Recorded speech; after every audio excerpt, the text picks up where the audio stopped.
ရှူသေးတော်ရှူနေရဒီအပိုင်းကိုအဲ့လိမ့်သေးတွေလာမေးလို့လိမ့်သေးတွေအများကြီးရောက်ပြီဆိုတော့ဒီမှာလေမောင်ကြီးလိမ့်သေး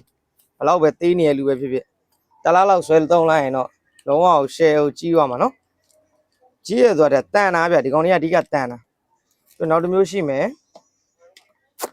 အမောတော့ရဲ့တူဆိုတော့တဖုံးဖုံးနဲ့ထုလို့ရတယ် K9 ကင်းလေးချော်ရမယ်ပြီးတော့ညာမောင်တော့သိရမလားကျွန်တော်ညာသားလေးသုံးတာ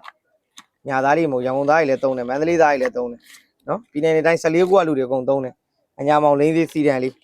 တော့လိမ့်မယ်ပြီးရင်ရေဆေးချမယ်ပြီးရင်ဆွဲမယ်လိမ့်မယ်